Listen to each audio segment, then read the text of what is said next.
The following is a conversation. It has the features of any conversation, such as imperfectly expressed thoughts, ill-considered opinions, and the notions of several sleep-deprived brains. Try not to get your stethoscope in a twist about it. The controller is by me for all of our headset volumes. So we were working on, I don't know where the camera is, they can see it, but I have now labeled which little turner we're all on because I couldn't. I should label those, huh? That would be a good. Faith, Well, now Faith they already are. took care of it for you. On our little concrete. This is what Faith does. She sees a problem and she Ottomans. solves it. Yeah, that's what we like. You see, I physically cannot stop myself. my motto is move fast and break things. I very rarely do anything but the default settings on anything because I'm going. We'll figure it out as we go. I think the whole point of moving fast and breaking things, though, is to continue to adjust as you go along and make improvements. Oh, I'm adjusting, just not those types of things. You're not leaving the room to go get name tags and a Sharpie to label. You're not a Girl Scout. Leave it better than you found it. That's moving a little too slow for me. I gotta go. See, I was a Girl Scout. Same. I got you. Incredible. Not a Girl Scout. Hey, let's go. All right, let's do it. Sorry, Dave.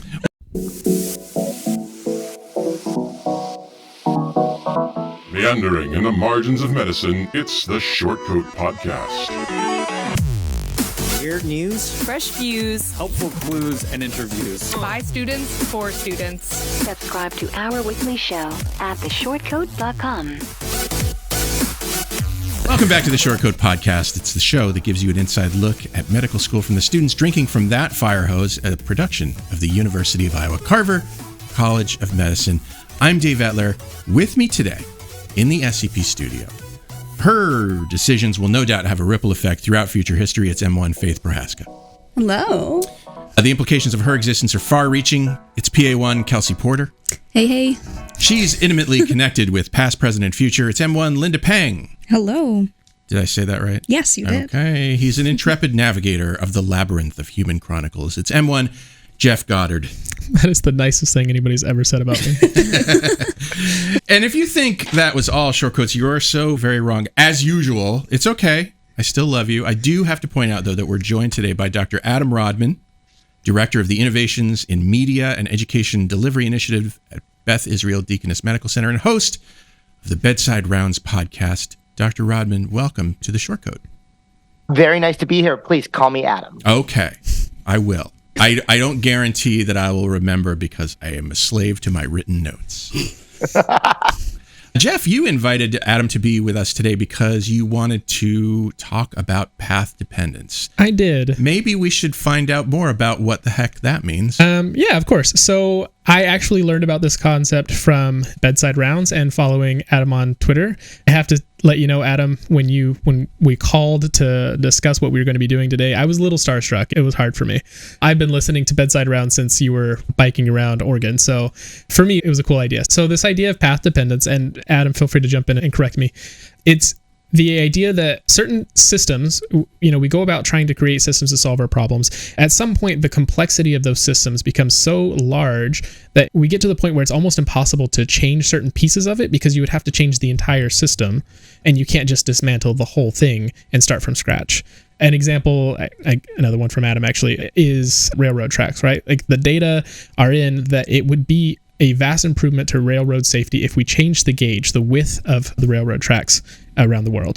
The problem is you would have to do that all at the same time because all of the railroad tracks on the entire planet are already to a certain gauge. And in order to do that, you have to convince every country at the same time that all of your tracks are going to change and all of the trains that we're now using are going to be throw away all your trains. Yeah. Yeah. And it's to say there is a solution, but the system is already so complex that solution is not possible. And that's the idea of path dependence. Is that fair to say, Adam? Yeah, it's a perfect explanation. I couldn't say it better. Okay. So today, the reason why I wanted Adam on the show is to talk about that concept in medicine, specifically in medical education. And you gave me a wonderful book, Time to Heal, which, as I told some of our co-hosts here, I didn't put them through reading it. It's a big book. It's dense. Yeah. You got the Wikipedia link. Yeah. To brush up. So I kind of wanted to just briefly, because this is the part that excites me the most, because I'm a nerd, give a bit of a background on how medical education has come to be what it is. And then, Adam, I would very much appreciate all of your input, and then we'll go back and forth with questions. So the story actually begins with one of my favorite humans of all time, a quirky little Quaker man in the eastern United States by the name of Johns Hopkins. His first name is actually his mother's maiden name. That's where that comes from. And he made his wealth, and he lived in Baltimore. He made his wealth, and he had a vast fortune that he wanted to do good with when he passed away. And so he left it in trust to build a medical school. And that medical school is named after him, Johns Hopkins. It actually took about 20 years for them to finally get everything in place for them to build this medical school. But they had essentially the Hogwarts founders. They had the four most prestigious physicians in their respective fields come to Hopkins in order to build this program. And all of them deserve their own books. But William Osler is certainly the one that I think has had the most influence on medical education. Everything from how we approach medical school to how we approach residency to everything beyond because of that. Is that a fair assessment, would you say, Adam? Well, that's what Ludmerer argues in the book. I actually think it's a lot more shocker here, right? It's a lot more nuanced than that, because what's happening in America and Canada is not happening in a vacuum. And Ludmerer has a tendency to ignore innovations that are coming from Europe, and in particular the German states at the time. Yeah. Even Osler himself, right? When Osler retired, he was already considered a legend in his own time. And he was kind of like, look, guys, yeah, I did some things, but mostly I just adopted the Teutonic ideas of medical education and brought them over to the United States. Or the Anglo-speaking. Osler believed that all the English-speaking world should join together in one country. So the Anglosphere. Yeah. So I think it's fair to say that the influence of like the French school and then the German school in medicine throughout mostly, I guess, the 19th century, I mean, that was the front of medicine, right? But I think what changed for us in our country, based on what I got out of the book, was this guy, Abraham, wrote a report. And he was enamored with the Hopkins system, and he made a very strong and compelling argument that everything should be that way. Right. Abraham Flexner, the Flexner Report, which looms large in American medical education. Yeah. Yeah, we've spoken a little bit about the Flexner Report on this show in terms of its wide-ranging impact on medical education. Do you want to summarize that for us, though, Adam? Yeah, I mean, the Flexner Report, it's important to understand it's the Carnegies who are funding this. So this comes at a time of reform of education all across the board, not just medical education. So you're also having the standard form of how we do elementary school was coming into fashion, not so much the university, but other types of education. And the Carnegies had Flexner effectively do a survey of all of the medical schools in the country, or many of the medical schools in the country, to look at what their perceived deficiencies were. And we can talk a little bit about, if you want, what medical education was like, but effectively... he wasn't happy about what he found. He wasn't happy, exactly. He wasn't happy about what he found. And he advocated that effectively all medical education reform itself on the Hopkins model. And that would be a postgraduate medical education, so that young men, not women yet, but soon to be women as well, would have already had an undergrad degree, right, which would place them in a certain class of society. That science curricula would be formally integrated into their preclinical years, and that there'd be structured clinical time on the wards through rotations. I mean, rotations truly were invented at Hopkins. Prior to that, there would have been kind of a house officer model. And then this idea of structured postgraduate training for internship and then later residencies after. And this was adopted by the American Medical Association and became the standard. Tons of medical schools were closed down after this. Yeah, women's schools and black colleges were shuttered. I believe all but 2 black colleges were shut down. I think the way medical education works now kind of makes sense to us because that's what we've always known. But as you say, it closed down a bunch of opportunities for people who weren't able to get a degree before they even came to medical school. And so it had effects in that way. That's the thing I always remember the Flexner Report for. Yeah, and it's a quirky thing of American medical education, right? The rest of the world, a medical degree is an undergraduate degree. Right. Yeah. And there are a lot of things that I would prefer about that model. I think one of the things that I appreciate about the Flexner Report, at least in spirit, is this idea that we want a high standard, right? If we're going to treat the field of medicine with the respect that it deserves, coming into the 20th century, there needs to be more scientific rigor behind it. A lot of the schools that closed down were just like these kind of mom and pop shops above a barber shop, right? That was like you pay the fee and it's just a for-profit one guy with 6 students kind of thing, and it was not very rigorous, and it was perpetuating a lot of the medicine that even at that time they had already debunked that was not effective, right? So in that sense, like, it did a lot of good, but it did it with enough bias that it also created a lot of inequities as well. So like everything, I guess it's nuanced, right? I don't want to say that he was a hero or a villain. He just was, right? But certainly. Yeah, I don't know how post-structuralist you want to get. Have you read Derrida at all? I have not. So Plato's Pharmacy, it's a pharmakon, right? So in ancient Greece, the same word was used for both medicine and poison. Yeah. So Derrida pointed this, that no technology or no innovation is good or bad. They're all a pharmakon. They all carry good and bad with them. And the real question isn't whether something is good or bad, but how much and in what situations. Yeah. So where did we go from there? That's 1910 was the Flexner Report. Schools start shuttering, and then we start moving forward. Certainly we don't look like medical schools in 1910 now, so I feel like there were a couple of steps in there. Where do we go from there, Adam? Where do you want to go in particular, where there's a lot of different directions to take this? Oh, yeah, that's fair. I guess the questions that I have are, how do we get to such a academic-heavy model? Right. Yeah, so okay. how do we go from we want people to be out in the communities as physicians treating people to now it's just expected before medical school, during medical school, and after medical school that you are publishing scientific research. That's just part of your job as a doctor, right? Yeah. So how do we get to that point? So this is something very interesting because this has been a consistent theme of medical education reformers stretching back to the 1950s, which is a good sense of the direction that things have gone. So very clearly, the seeds of this were planted in scientific medicine coming out of Germany, the German school, really much the Hopkins model, the idea that the physician must be a scientist, though not necessarily in the sense that they need to do research, but they need to manage the science. So, for example, if you guys were house officers back in 1905, you'd be spending a fair amount of time down in the microbiology lab, or you'd be making your own slides. And even when I was in medical school, it was part of my curriculum, a histology curriculum, to be able to prepare and identify a lot of my own slides. Not that I would ever do that in practice, but I went to Tulane. We're very old-fashioned. So this idea of the scientist is cooked into scientific medicine, though, again, not inherently that we need to do basic science. Things in the United States start to change, and I'm curious what your take on all this was, Jeff, but they start to change post-World War II when scientific funding, especially in competition with the Soviet Union, right, that the United States needs to spend a lot of money on scientific funding, and a lot of those funds end up going to medical schools and increasingly that they're associated with universities. This funding becomes a source of prestige. It becomes the sort of thing that promotion and tenure committees deeply care about, and there's been a feedback cycle from them. From then on. And you can read commentary in the 1950s of people bemoaning the effect that NIH funding has on the priorities and how it affects medical education. And some of the commentaries could have been written in the year 2020. So I would say that kind of the scientific post-World War II, Cold War scientific priorities and where the money flowed is probably the ultimate answer. Though I'm curious, what's your opinion after having read Ledmer? I guess I agree. And I was just kind of sitting on this thought that, yeah, we're still there, right? I've had this conversation, well, even just the other day on Twitter, not to out you on Twitter like this, but... I fuss on Twitter all the time. Yeah, the conversation that I'm almost positive it was either your comment or a retweet of somebody that you have to ask yourself as somebody doing research, is this actually useful?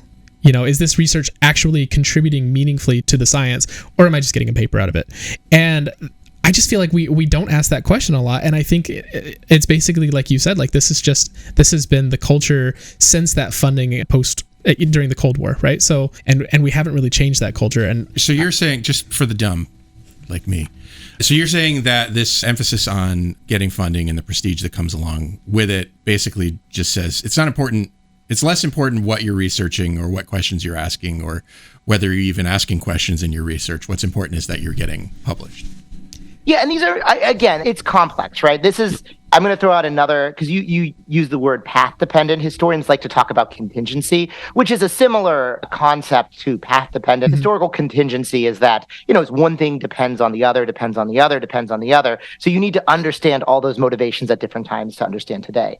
So it's not super cynical that the only reason people do research is to get ahead in their careers. People, obviously, they have important questions that they want to ask, and there's no question. I mean, I don't want anybody to doubt this. There's no question that scientific research being wedded with medicine has brought us many wonderful things in the world. There's opportunity costs also to everything, though, right? Like a lot of the research that is done I hope this is not controversial, probably adds very little, and a lot of it is done for career advancement, especially by our fellows. And what if we expended all of those resources we put into that, into expanding healthcare access, into patient literacy, into like mental health, so everything has a cost. So this is the pharmacon. It's not that medical research is bad, but is our focus on medical education being so purely research, and that is the way that academics progress in their career, does it crowd out other valuable forms of inquiry? And does it crowd out other valuable things we could be doing with our time and money?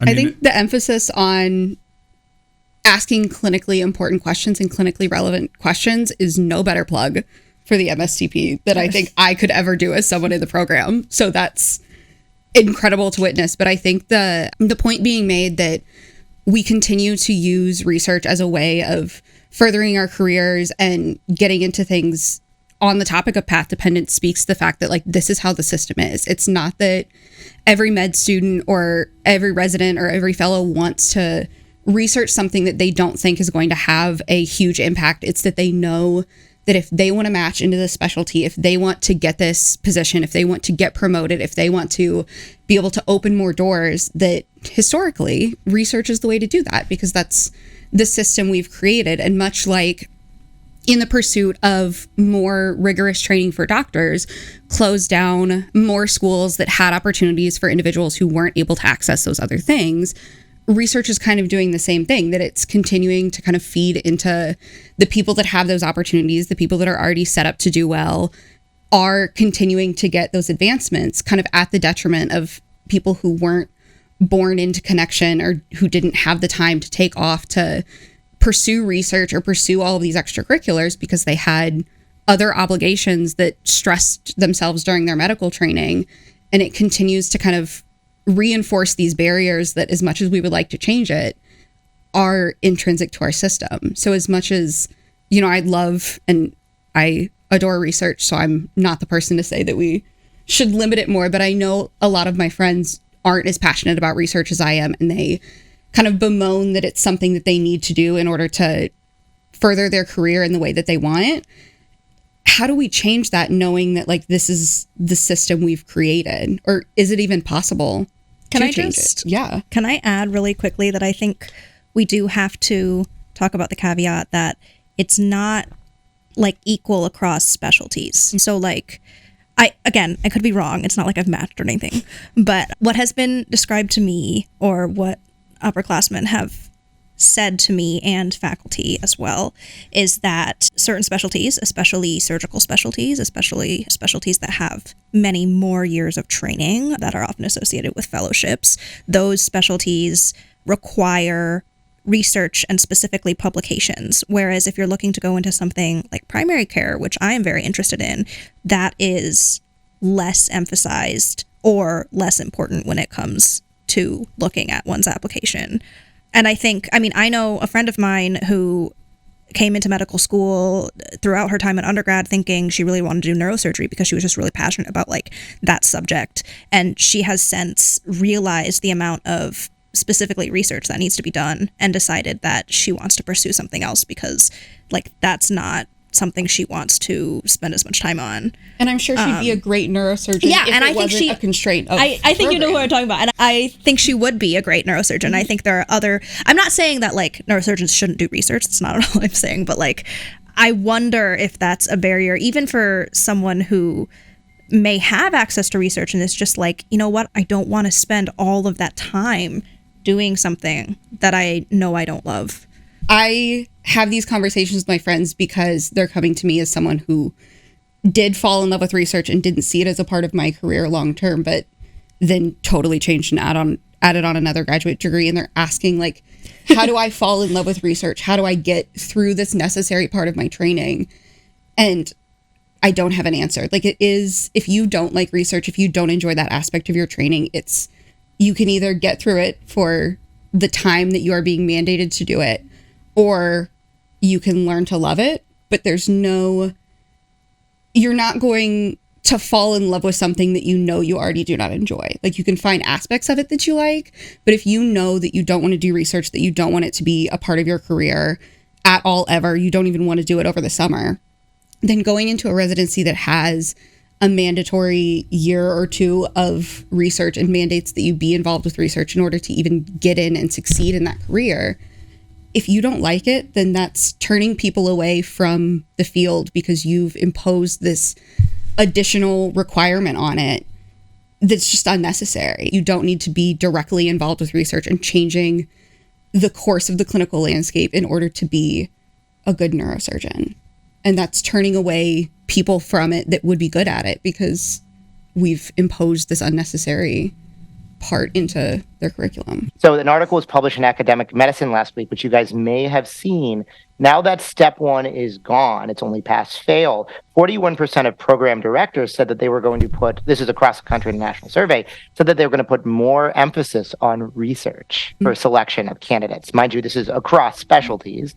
But it's sobering, right? I mean, if you think about what we're talking about and that research requirements keep your friend, who sounds like she'd be an amazing neurosurgeon, and the practice of neurosurgery, right? You're a surgeon. It's a clinical practice. Yeah. This is probably going to keep more people. And if you think about the type of people who get research opportunities, it's those people who are well-connected, people who come from a background with parents who, have PhDs or who have research. It's high socioeconomic status people. So one of the horribly ironic, now step one was not a good test for determining, who should get into a residency, but one of the terribly ironic things is that now we're focusing on maybe some things that are even more trivial to being a good doctor or not. I have a question. What do y'all think are some of the main factors that are keeping this system in place? Like, it sounds like, again, the idea of path dependency, or once it's established, it's hard to change. But it does seem like, even with the example you just introduced, Adam, it has a certain momentum to it that's, if anything, increasing. So who are the people or the stakeholders or the powers that be that are making it have that drive? And then I think circling back to Faith's point, is there something that could shift that? Is that possible? Is that desirable in terms of a future direction? If I can be cynical, it's the people who are benefiting from the system. The people who are in power, who have those advantages, are, as much as they have those advantages in medical education and kind of have a one-up on their classmates in terms of pursuing the same goals because they have those connections, they also then, because they had those connections, are more likely to get positions of, they're more likely to match into quote unquote like better residencies and get better positions in the hospital and get positions of power in the system faster, where they can then, they're not going to change a system that benefited them, that they probably think is good. It can be very hard to want to tear down a system that got you so far and that you probably believe got you far because of your own merits. So they're the ones that are perpetuating the system that's only benefiting them. That's a very cynical take. That's pretty bleak. The thing that I was thinking about was, oftentimes we grasp onto things as useful because we have nothing else. And, I feel like the classic example that you brought up, Adam, was step one, and how it's not a great test of much of anything that has to do with actually practicing medicine as much as it is a test of, can you take an exam well? But people grasped onto it because they had hundreds of applications to get through for their residency program, and it was a metric that we had. Not the best metric, but it was what we had. I think decisions often get made for those kinds of reasons rather than, intentional horridness. Yeah, there's a name for that principle, that just because you can measure it doesn't mean you should use it. It's from the Vietnam War. It's named after McNamara principle, right? I avidly reject cynicism as a life principle. So I'm going to... Well, that's not fun. I know, it makes me a poor party goer, but here we are. So I want to add one more layer to it, because I like this layer of like, it's something, right? Using a step one score and now a step two in research credentials isn't the best way to determine if somebody's going to be a good candidate, but it is still better than, well, I knew his dad, right? Like, just blatant nepotism is a much worse system. And that's the only other thing we would have is, I'm going to give the job to the person that I can trust. So I need something that shows that I can trust that they're competent. So we need something, right? But I'll give a nod to tradition. Sometimes we do things just because we don't know what else to do, and we know this has historically, it hasn't ruined everything, right? So like, people are still becoming good neurosurgeons, even though there might be a better system, this is still working. And sometimes people just are, well, okay, always people are adverse to change. It just is. Heck, even this last unit, we had Adam, you might laugh or cry at this, but we had a lecturer in the good old year of 2023 who had blue slides and yellow lettering on her I love that. PowerPoints. Oh. And it just is what it is. It's tradition, right? That makes me happy, actually. Holding on to the vestiges, right? So sometimes what if Adam uses on his slides blue? Sometimes I sneak one in there for tradition. Be careful here. See, Jeff. Tradition. And I like Tevi as much as the next guy. It's just human nature. So I don't know. It's getting worse. I mean, it's not tradition, though. 30 years ago, people did not have to publish to get into residency. That's fair. You can look at the number of publications going on. I think there's like incentives that are at play, and it's a solvable issue, but you need to get the stakeholders to agree on ways to solve it. And I think changing one thing, like step one, pass fail, without addressing the entire kind of incentive structure. Because how many programs do you guys apply to these days to get into residency? So I've had several friends that applied this cycle, and they were all 50 to 100 programs. So 10? Oh my goodness. And that was normal back when I did it. Yeah. Adam, would you be willing to share what that could look like in terms of, I know there's probably a myriad of ways that changing the incentives at a broader scale, but what could that feasibly look like if it were to happen? So it requires, and these are happening. I mean, so to have some hope here, these are real discussions that are happening in many places across the medical education system, because it's not like medical educators aren't aware of these problems. So first, it's from promotion and tenure committees to value things other than things that are easily measured. And I'll be clear that the people who sit on these committees are thoughtful human beings. They're not like... They're not sitting there cackling evilly, right? But it's easy to look at the, what is it? Sorry, what is the score you used to talk about how influential journals are? Clearly my brain is not working right now. Oh, the impact score, is that? Yeah, the impact factor of different journals, and say, a JAMA publication, we're going to give them this many points, and add that up. But they're increasingly doing holistic review. They're making, especially for DEI stuff, they're being very thoughtful to include people who are doing diversity work, to include that stuff. And even for educators, right? They have new tracks that are to reward people who spend their time doing education. So there is an effort. There's still the measurement problem. There have been a lot of scholars over the last decade who have, Teresa Chen is one of them. That's who I was talking to in that Twitter thread, is one of them who have introduced new guidelines for how to make education and educational activities work in promotion. At the same time, medical schools are, I think the question is going to be, are they going to try to limit the total number of applications that people can put in so that there could be more holistic review, a review of the entire person? I think as Dave was saying, if anyone here has done review for a residency, you are inundated these days with applications, and you kind of need to have something easy to cut. If you could limit, and this is the preference signaling, right? Preference signaling has now been introduced into the match. If you could limit the total number of applications to things that people are actually interested in going to, you could do a more holistic review and not have to rely on easily measured things. You just need buy-in. You need buy-in from lots of different people across the medical system, and systems are hard and slow to change. Yeah, I was just imagining trying to convince, we want ERAS to cap at, say, 25 programs. They make so much money on each additional program, so it's hard to get that buy-in. Yeah. And it's not even that. It's definitely that they make a lot of money off of us, but it's coupled with like our desperation, right? Like, why are we applying to all these programs? Like, because we're interested in 100 of them? Like, no, we're not. Like, it's because really you just want to match. spent $300,000 and you're very interested. And we might in the future, like, potentially like to have a job. So like, it's the prisoner's dilemma, right? I mean, everybody. And programs, you guys don't want to apply to that many. I will tell you, programs would like it if you applied to less, because then we have to review everybody, and we feel icky when we have to use, metrics to call. Only one person wins in this situation. You've already picked out who it is. I mean, it does like beg the question of like, why aren't there more positions? Wouldn't that, And also, of course, like, if we're not going to fix that, then we have to make sure that there are less matriculants, which is also terrible, because now we're just saying like, okay, we're just moving the bottleneck to like a different point in time. So yeah, I don't know.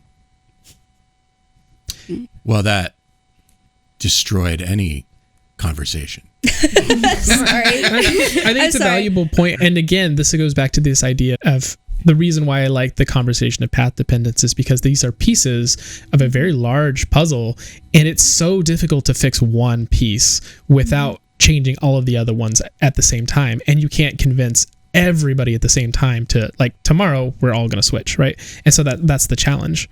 That's not to say that, like you said, Adam, there are wonderful people that are working on these problems. It's just a very complex system that we're trying to improve. I just thought of this sort of conversation in a staff meeting, I don't know, a few years ago. We were talking about the well-being of our students. And one of the things that at the time we were talking a lot about, how do we promote wellness?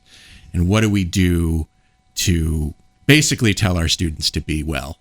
And I piped up for some reason and said, I think we're ignoring the fact that the system isn't all that great at helping people be well. And the response was, and this response both enraged me, but also I understood, is, well, this is the system we have. I'm not sure that we can change that. That feels like, to me, the heart of the discussion about how the decisions we make long ago, keep us on this path. Not to put on the rosy-eyed glasses over here, but going back to Jeff's point, I think one of the beauties of a complex system is, if I can say it this way, is there's multiple entry points, multiple points of attack or problem solving. So as hard as it is to change the whole thing, I'm almost picturing like a tangle of spider webs or all these things we've created that are kind of all these knots. But like if you go and mess with one, you might also like loosen up something in another spot a little bit, and then you might be able to work with that, or you might make it worse and you might have to work with that. But I think, trying to see it as, Linda just did a nice job of describing the bottleneck of residency applications or all these different things. You fix one thing, you solve another. But I think at the same time, the fact that there are a lot of different people who can be working on different parts of the problem does have some value to it. I don't think it makes it any easier, but I do think it's never going to be like a X plus Y equals Z, and then you just fix one thing and then downstream is all great. But I think a lot of the problems we're trying to solve just in medicine, in the world, have a similar sort of complex network theory type. Everything's just so interrelated. So I think if there are ways to choose the highest yield points of impact, I think that can be a way to lean into the things that are more effective, despite the fact that you're never just going to go in with a magic bullet solution. Well, and to be clear, in the example that I gave just now, things are changing. They're measurably better. I'm not sure quite how to put this, but when the happiness of residents is measured over the past 13 or so years, things have measurably gotten better. So, things can change. It's not that things can't change. It's that, like you said, you need to pull at the knots and sort of unravel things a little bit in one area and try to figure out what you can do.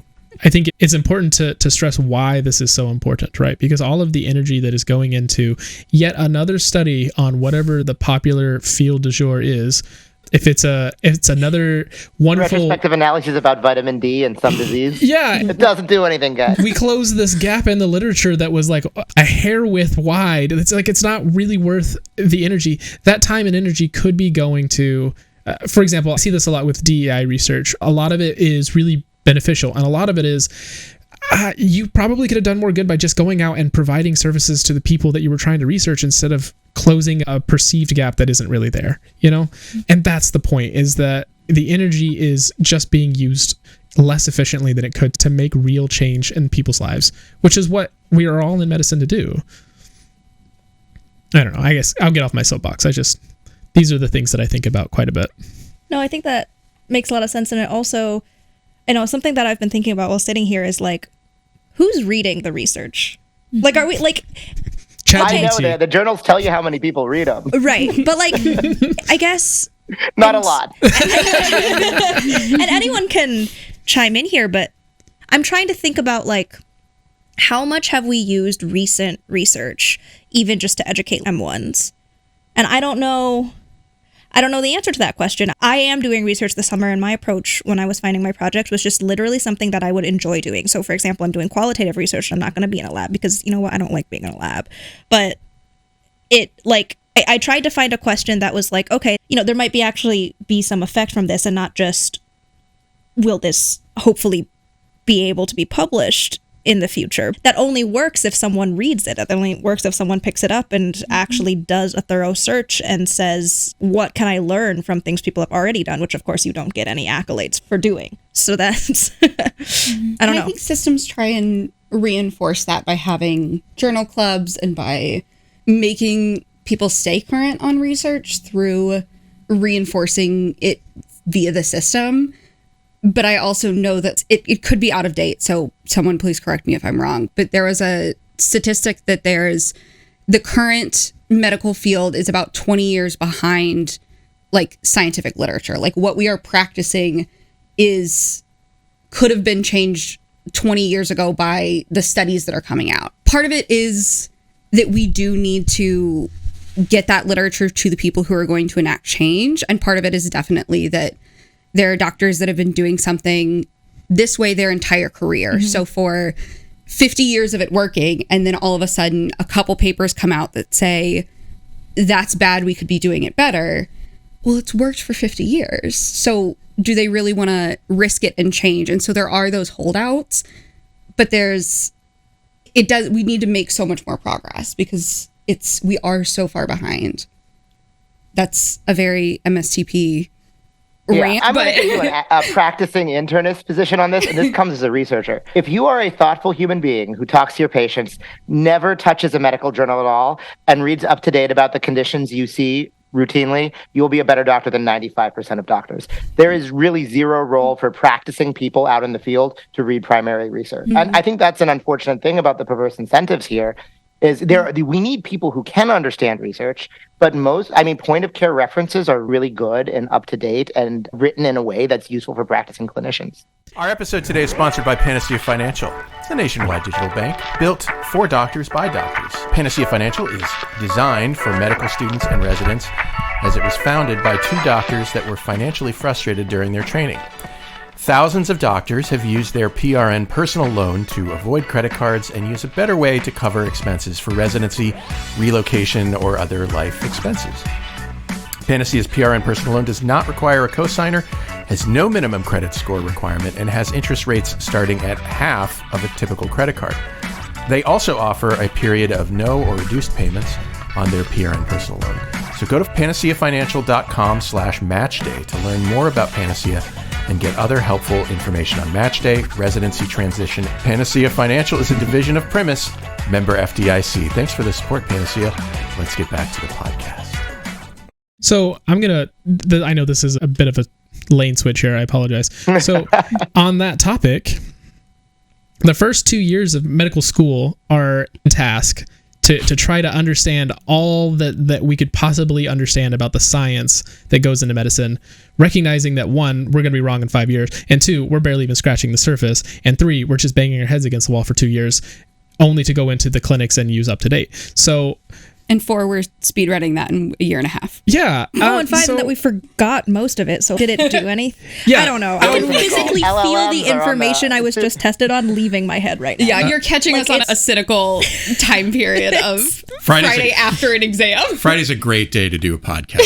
Historians are very dour, don't worry. Because, people are people over and over again and make the same mistakes. Yeah. With different contingencies. So is that an area of medical education that we should be improving? I feel like the answer is yes, but how? I don't know. Okay, yeah, I am a nerd. I'm good with it. So Khan Academy is one of my favorite programs in the world. I have a 6-year-old and I spend a lot of time letting him explore what he enjoys exploring, right? And so things like Khan Academy are phenomenal resources. We now have the beta where they have a built-in AI tutor that works with my son on helping him with his creative writing. It is phenomenal that he can do that. Imagine if we built that into like our small path groups where we're trying to build our diagnoses with these lab reports and stuff, and we have an AI that's built into it that's having these conversations with us and walking us through it and helping us grow as clinicians, instead of let's bang our head against this textbook that's 20 years old. I don't know. I'm just trying to spouting ideas. I'm frustrated like everybody else. I think AI is great. It does make me incredibly nervous, especially in light of recent news. Just because you have touted the excellence of AI, I do feel like it is in my nature to just be the cynic on the podcast episode today. Fair enough. Say that there have been many prominent people in the field of AI who've left because we've went too far and we haven't You mean like ending society? Yeah. No, we have had every major company's AI has gotten shut down at some point for trying to convince people using it that they were in love with them and should like leave their wife, or Sydney, it got self-aware and started like saying that Okay, it never got self-aware. So, okay, it started having human-like emotions, or at least saying that it was. Right. And so there have been a lot of leading people in the field who have said, we need to stop right now. We need like hard pause to figure this out. And have gotten told by the companies, no, like people love this. Everybody loves ChatGPT. Like we need to keep going. And they're like, I need to leave this field now. Like I cannot enable this to continue. It feels very like Oppenheimer, like, oh, like what have I done? Oh my God. And so as someone that doesn't totally feel on board with AI already, that doesn't inspire me to want to integrate it into our medical curriculum, but I understand it can be helpful. I just feel like I need to cement my role as a cynic on the episode today. Well, we haven't done it yet, so. Should we have let ourselves get there? Yeah, it's gonna happen. There are already pilot programs of integrating it into the ERS and San Diego and a couple of other places. Like it is currently happening that is being integrated into clinical medicine. So you ready for my super cynical take on this? Oh, please do. Okay. So first of all, I'm actually not a UME researcher. I'm a GME researcher. I don't touch the undergraduate medical curriculum because it's so tangled and complex, and there's so many incentives. And GME, I find, is a much better, easier space to make change. But we know, like learning theory, we know how people learn. We know how people, this is an internal medicine, but it's really for every single cognitive field, and every field of medicine is a cognitive field, right? Even neurosurgery, you're making decisions all the time. We know how to train people to make good decisions. There's a great literature on this, and it is from your earliest days, seeing a lot of patients, thinking, having reflection about those patients, usually with expert learners, and seeing what happens to them. We also know how people learn. We talked about this earlier. I don't remember if we're recording or not, but like the desirable difficulties, right? There has to be some difficulty in learning. There is some interleaving. AI is scary not because it doesn't work. It is scary because it works. And you guys may be one of the last generations to go through medical school without AI being like inherently integrated into it. What is it going to mean for us learning about diagnostics for clinical reasoning when from the first day of M1, we're putting our patient cases into an LM that performs just as well, if not better, than an expert clinician? How are we going to train our brains to learn? How are we going to learn a lot of these complex concepts? And maybe it will work, right? But it does, as somebody who studies learning and also the field of and history of diagnosis, it makes me very trepidatious. Well, I imagine that there are, ways to integrate these technologies that will do the work for you. And then there are ways to integrate them in ways that will allow you to explore ideas, concepts, theories, science. And the question is our system set up to do it in such a way for number two that could be really positive, or are the incentives going to be aligned more for way number one? So it sounds like you think, Adam, that maybe the system is set up the wrong way. Yeah, I see tech companies moving ahead with this very rapidly, right? This summer, Dragon is turning on with GPT-4, so you can just talk with the patient in the room and generate an HPI, which takes all the cognitive work out of writing an HPI. Epic is integrating very rapidly with OpenAI. So I don't know. I think that it should be people like us in this room here who are thoughtfully approaching how to do these technologies. I just see it moving very quickly. And again, like looking at the history of how EHRs were implemented, initially very positive, and I think most people would agree that using the EHR now is not a positive experience. And you look at the literature in the 90s, people loved it. What happened? Well, it got out of the hands of doctors and not just doctors, out of the hands of people who use it to interact with patients. Well, again, and I worry that the same thing is going to happen. Yeah, I mean, again, it was a situation of, we have this thing that we're already doing. We can use it for something else. Yeah. I'm just wondering, like, obviously I've touched like 2 patients, and one of them was like being paid to be there so that I could like, learn on them. Right.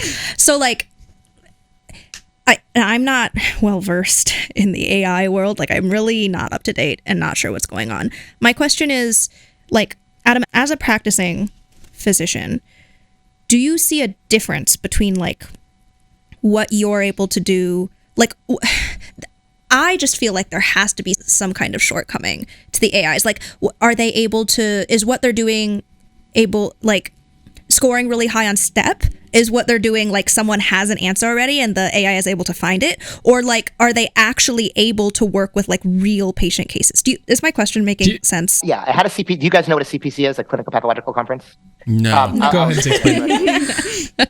They're one of the oldest, actually. This is like Flexner era, right? They're actually introduced in 1928. They're something actually from legal education. The idea is that you gather a case together with all the information that has a known pathological diagnosis, and then experts sit and reason through it. And the goal is less to get the diagnosis right than to show your reasoning. It's a didactic educational exercise. We have one a year at the BI. And I convinced my bosses to allow us to have an artificial intelligence discussant for the first time in one of these CPCs. And I'll tell you, I was actually very happy. I got the case right. The AI got the case wrong. The case was Mycobacterium bovis from BCG, like urinary BCG to treat bladder cancer 2 years ago. A zebra of a zebra. So the AI got it wrong. It's a culture negative endocarditis. But the AI, we asked it what its reasoning was. And it said, look, I see why you're telling me you say that. It could fit both of these, but it is more likely to be a uncommon presentation of a common disease than a very uncommon disease. And this is where my research is right now. So I will tell you, Linda, that it does hallucinate, right? It cannot tell you where its information is coming from effectively. That's like a built-in limitation of LLMs. So this is why I understand why people are like, the Google researcher thought it was sentient. It appears to show reasoning. It can do Bayesian-like research. I did an experiment, and I'm not publishing this, so I can talk about this, with a Dan Morgan paper from 2021, where he asked human doctors, I think doctors and APPs, huge across the country, to estimate pretest probabilities of different cases and then how different tests would change the post-test probability. And he published the supplement. So I just ran those numbers in a prompt with that information, and the computer was a factor of 10 better at estimating pretest and post-test probabilities than humans were. Far more accurate. It's not doing it in a Bayesian fashion, right? It doesn't have access to epidemiologic data. It just, air quote, understands. So there is going to be a lot of research in the coming months, and these things are only going to get better. But my worry, I think we share the same worry. My worry for all of us is not that it doesn't do what people think. My worry is that it does do what people think, and what does that mean for medical education and the practice of medicine? I think so. I guess one of my okay, this is a bit philosophical. The world needs people that are, especially with things like technology and change like this, people that are progressive and people that are conservative, right? People that are saying maybe we should be wary, maybe we should be cautious going into this, and people that are saying we need to move forward in some way. That tension, I think, is inherently good to the societal process. That said, I'm going to be more on the progressive side of this, I suppose. If the bad actors will not stop, right? So good actors have to find a way to regulate it in a way that is ethical and is going to meet our needs, as well as, I guess. So I'm going into medicine. This is what I want to do with my life. At the same time, if there is an AI, and ChatGPT is the model today, but I think it would be very foolish to assume that what exists today is what's going to exist in 5 years. This is just like the idea of trying to understand epidemiological curves, right? Just because there are 4 people in the room that have COVID today doesn't mean that there won't be 28 tomorrow or whatever, depending on the R. There is exponential growth to the abilities of these technologies. And that said, if that technology in 5 years is able to give better patient outcomes, I, as a clinician, am morally obligated to find a way to make sure that's part of my practice, because I want those better patient outcomes, right? And so how do I balance that? I don't know. But, no, continue. No. I mean, if that's not the case, that's not the case. But it seems very obvious that it's going to be at least part, in a lot of cases, it will be true. So I don't know. That's just something that I'm considering quite a bit. Linda just dislocated her finger. I just Linda and I are over here just very nervous about the prospect of AI doctors. Can we? I am willing to give all of this AI stuff a chance, and I agree with you. I think it could be really helpful. I think it's something we need to explore. My concern so far for the last 20 minutes of conversation is: has anybody asked a patient? I don't care. I don't care. There is a published. Yeah, this happened just this week. And do they enjoy? I mean, they were preferred. AI was preferred over the physician. Adam, oh no! I want to hear more about this, because this is what I'm interested in. It's not a great stuff. Well, it is what is it? It's like the if you guys know the famous philosophical, the Turing test experiment of the Chinese room. So it's on Reddit, the Reddit forum Ask Docs.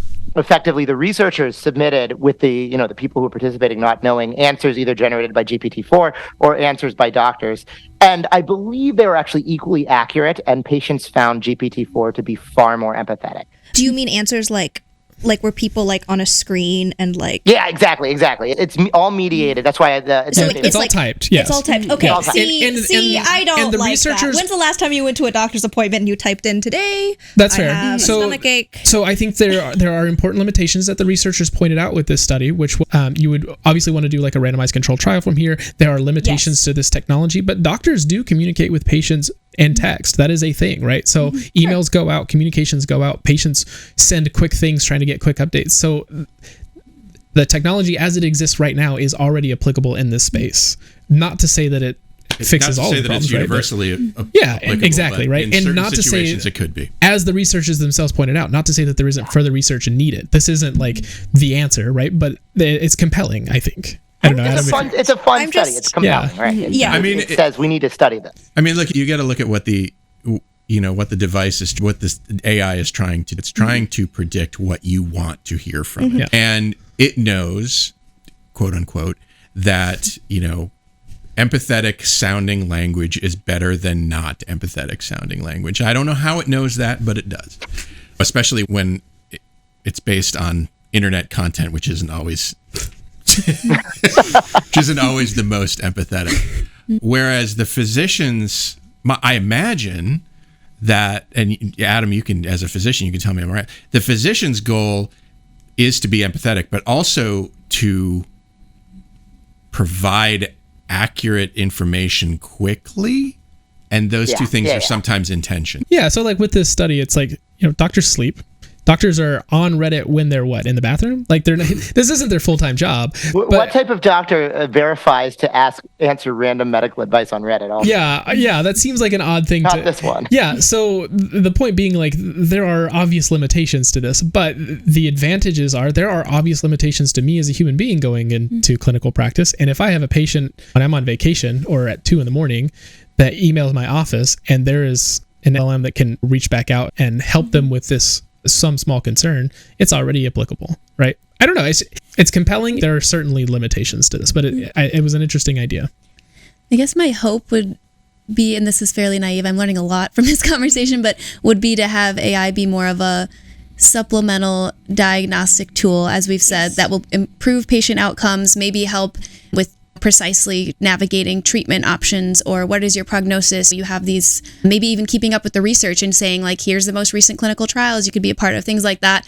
I am not very compelled by the idea of using it to supplement empathy or connection. I think if that's being seen positively by patients, it highlights the importance of our empathy training and the things we can do better. Excellent. And I would rather focus on our skills than try and leave that to a machine. That's personally. A terrific point. Wow. Yeah. And I think that's kind of the problem with our medical education, right? Is that there's so much of a time crunch to focus on the hard science, the mechanisms, and then the getting through, 4 or 5 patient interviews in an hour. If there is any part of that system that can be offloaded and we can find a way to make the productivity of the doctor more about a relationship, the only healing that ever happens is in a relationship. You need to be able to convince this patient, not only is this the treatment for you, but we together will be able to make sure that you're able to be compliant with this, right? So if there are difficulties, we'll figure it out together. The machine can't do that part, right? I think but doctors can't do it right now either because of the time crunch. So if this is something that we can integrate into our education and into our future practices without, I'll be a little cynical, without administrators getting the idea that we can push up productivity and leave doctors exactly where they are just to, bump up our numbers. I think there's some hope for it. I think we're getting back to also the path dependency issue, because part of the reason that these technologies are so tempting is because people are overworked, and part of the reason and medical school is no different.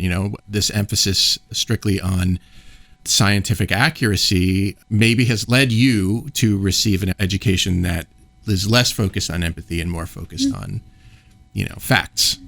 And possibly having those diagnostic tools at our disposal could maybe, again, if the system doesn't take it a step farther, it could leave more space for us to actually sleep a little more, take care of ourselves, have a little more empathy, be a little less cognitively overloaded. I'm even picturing similar to how I learned, calculus back in the day. It's like you need to learn how to do it from a proof step by step. Like that is essential. We can't just skip that. However, ultimately, you do have some great tools that can help you do very similar things without having to go back to all the steps. We joke about the Krebs cycle all the time of like, you need to know the outcome more than you need to know all of the nitty gritty. So maybe if there was some balance between understanding the mechanisms, I don't want a future doctor who truly doesn't understand how blood pressure works, but at the same time, maybe they could offload a few of the really minutia things from their brain into a artificial intelligence so that they might have a little more time to stop and say, that sounds really hard, before they move in and tell me what we need to do. So I feel like there could be kind of a nice symbiotic relationship. That was the idea behind things like Up to Date, right? Is this idea that we are going to do information sharing. It's a cloud storage for information for our brains, right? That we don't have to know every single drug interaction. We can go check in these databases that are trustworthy so that we can hopefully be a little bit more human with our patients, and right? In fact, an acknowledgement that it's impossible to know all of that. Yeah, right. Yeah. Except for when you're tested on it in medical school. Except for your first and second. You'll know for a day, and then and then it's gone. Well, I think the important thing is to know that information is out there and is important. And so someday when you run across this problem, you might, make your brain go, "Oh, I've heard of this before. I don't remember the details, but I'm going to go and look it up." Yeah. Or I'm going to go ask the AI or whatever.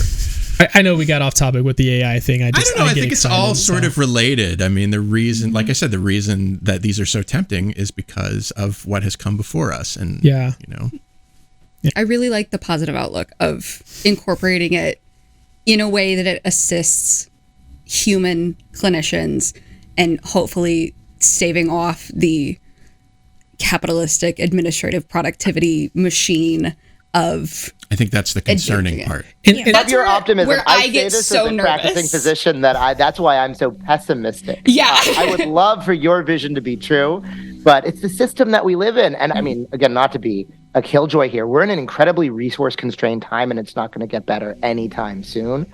There's a lot of reasons for that. Path dependence. So there is going to be a temptation to use these things, A, without studying them enough, and B, for ways that improve that the bottom easily line, measurable things that might not actually improve the well-being of human beings. Yeah. Which theoretically is what we're all here to do, right? Yeah. And so I guess my solution, it may not be a perfect solution. I do have a bias toward, if there is a problem, at least trying to think of ways that we can approach it. Like a lot of things in medicine, the solution is we need buy-in from the people that are going to be a part of it, right? So we're going to have Dr. Wendy Dean. She wrote a book on burnout, If I Betray These Words. I don't know if you've had a chance to read it. She's going to be on in a couple of weeks. Talking about this idea that we need more buy-in to purposefully address the system. So you can accept that this is the system that we have without being resigned to the system that we have, right? Not to say that you are by any stretch of the imagination, but I'm like a Don Quixote-like figure. I have ideals on what medicine should be, and I keep going no matter how many times they smack me down. Yeah, and see, that's one of the things that comes off very clearly. It's one of the reasons why I'm such a big fan. I guess I just want to see when we have these conversations, instead of saying people are going to use this poorly, yes, unless we all get together and say, we as physicians are going to use this in this way. We as clinicians are going to approach medicine in this way. That buy-in's necessary, right? As a team, we can do better. I don't know what that's specifically going to look like, but I know that there are enough people that are in this space that are genuinely trying to make sure that it is something that is better for everybody involved. AI's been around for a little while. We just happened to learn about it fairly recently. Yeah, that's true. GPT-3 was around for 2 to 3 years before this. And it's gotten so much better so But fast. I think this is why, like, in the beginning of the year when I started learning about this topic and thinking about, how it might, my first instinct, and I think actually, I don't want to speak for the institution, I'm not really sure, but my gut is that many of us are thinking less in terms of, let's not do this.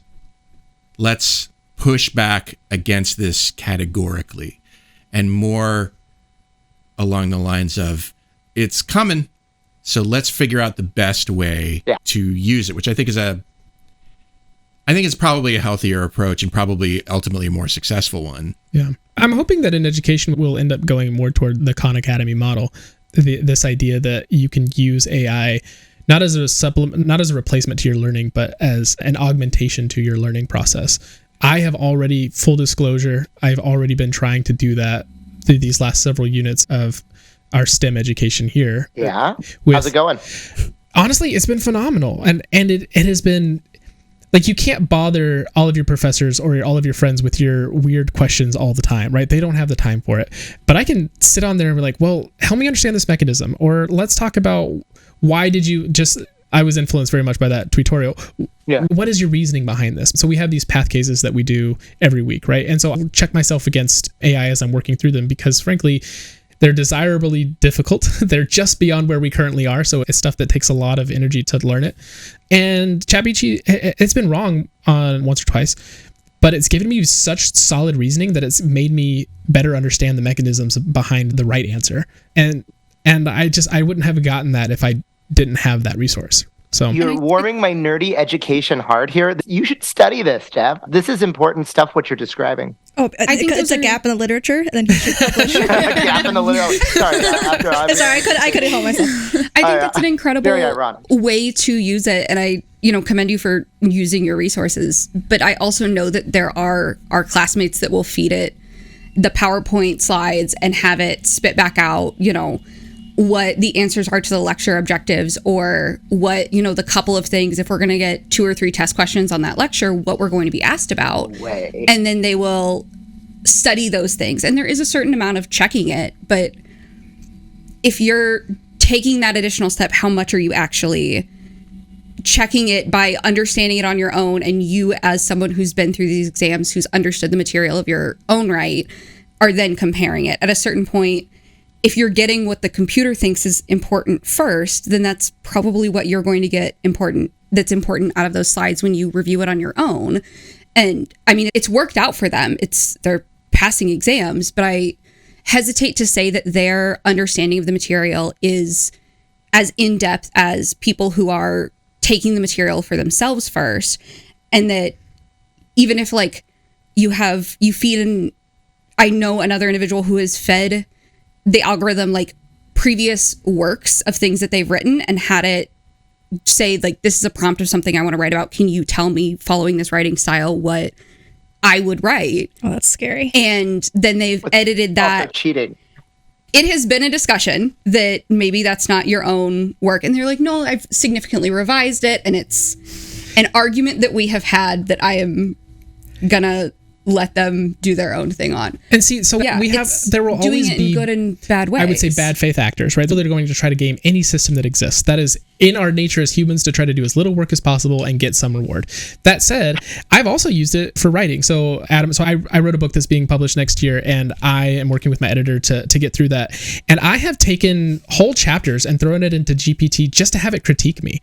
Where are the logical fallacies in my writing? Where could I be better at this? I've written articles and thrown it in there and say, as an editor, why wouldn't you publish this so that I can improve my writing, my understanding, my ability to communicate? It is not a perfect system, and there will always be people that will use any technology to get ahead at the expense of other people, right? But at the same time, I think that it has a lot of power in education to be a great equalizer, because it can meet anybody at the level that they're already at. And not every teacher has the time or the energy. Not every tutor is going to have the time or the energy to be able to do that. So for me, I see it as a real boon for medical, but really all education. I don't know. I'm hopeful. I just want to put in the safeguards of not misusing systems before we implement it for good. I want to restrict its ability to do harm. Yeah. And see, guys, Pharmacon. See, Pharmacon matters. Bringing it together. Maybe something that addresses both of these issues is if we look at, I think at the core of both of your guys' arguments is are people learning the material? And so my question becomes, well, how are we testing the material? Maybe the issue in the first place is that we're doing these multiple choice exams where I'm asked if I know, these 50 medications and specifically what each one of them does based on these nonsense names that mean nothing to me. And I am trying to use ChatGPT, in whether it be good or nefarious ways to get that information in my head. What if the exam didn't ask me that, so I didn't have to do that in the first place? I mean, that's something that's, again, more systems change. But if we could model education in such a way, and I don't know how to do it right now, but if we could change things such that we don't have, there isn't an incentive to use ChatGPT in a way that simply makes it easier for you to pass an exam and actually makes you learn the material. Yeah. Well, now we have to go back and look at why we do multiple choice exams, how we got to this. Listen, I went to a small liberal arts college and I have not taken, I took about maybe 20 multiple choice questions total I answered in the entirety of my undergrad career. Now I came here and I had to completely change the way that I study because the test is no longer asking me to write an essay format or, do a proof or even do like we hate to talk about like basic science here, but like I was taught organic chemistry by like, we're going to look at every single arrow, we're going to look at every single electron, and we're going to figure out that way. And that is how I learned, not multiple choice questions, which, they don't do a whole bunch for me. So, I mean, not for anybody, don't worry. Yeah. You're definitely preaching to the choir. My undergrad was biotech, and all of our exams were, do you have a lab notebook that proves that you actually got yourselves to do what you said that you did? So that's, I'm there. I would love to create systems that do not exploit people rather than use additional methods to try and help people function better in exploitative systems. Well, and the I think good news that goes back to kind of what you were saying, that we have created the system and how do we change it. And there's multiple points of attack, like all the ideas we've just been talking about. I will say that's my favorite thing about it. And if we all work together, then we can do it. And we'll get all of the points. Yeah. Well, the good news is you're going to have a chance to put your money where your mouth is over the next, 40, 50 years. But I think I'm going to have to draw this episode to a close. That's fair. We've taken enough of your time, Adam. It's so much gratitude for you taking the time to sit with us and have these conversations. This is a great conversation. I hope that students are having this conversation at every single medical school, and talk to your professors, because I think you guys are ahead of the curve from your teachers. A lot of them have no idea what's going on or what you guys are doing. Can we get that in writing? Well, it is recorded. I feel like by that admission, I shouldn't have to take the next test, right? Yeah. No, I don't know if we're recording anymore, but this actually is something that forward-thinking medical educators are aware of, just as it's affecting college campuses. And there's going to be epical change in medical education in the next 3 to 4 years. Yeah. Well, Adam, thanks for being on the show with us today. Is there some place in particular you'd like people to point their various devices to so that they can find out more about you and your work? The podcast is Bedside Rounds, bedsiderounds.org. I also have a book coming out. Is it May this month? It's called Shortcuts Medicine. It's like an intellectual explanation to all of medicine. I guess that's, you search amazing. Me in PubMed for my scholarship. I don't know. I think we also need to plug your Twitter handle, just because we've talked so much about it. If you are a fan of tweetorials, nobody does it quite like Adam. So yeah, you can learn why we make PowerPoints, yellow text and blue backgrounds. But yeah, thank you so much. Yeah, thank you guys for having me. And that's our show. Thanks for coming up with today's show, Jeff. Happy to do it. And Linda, Kelsey, Faith, thanks for being a part of it as well. Thank you. Happy to be here. And what kind of unintended consequence would there be if I didn't thank you, Shortcoats, for making us a part of your week? If you're new and you like what you heard today, follow the show wherever fine podcasts are available, like Spotify, Apple Podcasts, Google Podcasts, YouTube, all that stuff. We're everywhere. Thank you to this week's editor, AJ Chowdhury. The show is made possible by a generous donation by Carver College of Medicine student government and ongoing support from the Writing and Humanities program. Our music is by Dr. Vox and Catmosphere. I'm Dave Etler saying, don't let the bastards get you down. Talk to you in 1 week.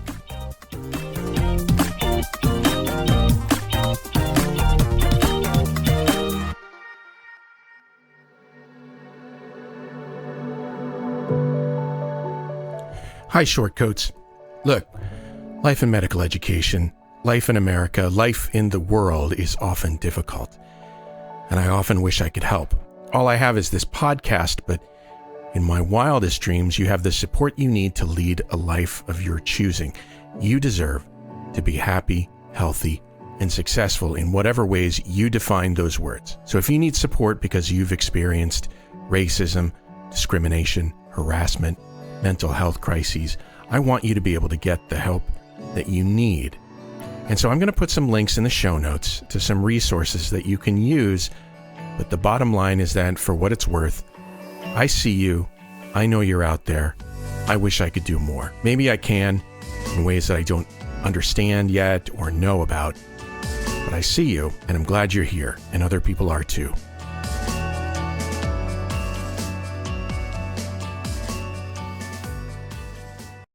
This Short Code podcast is a proud member of the MedEd Media Network. Inspiration, information, and guidance on your journey to medical school and beyond at mededmedia.com.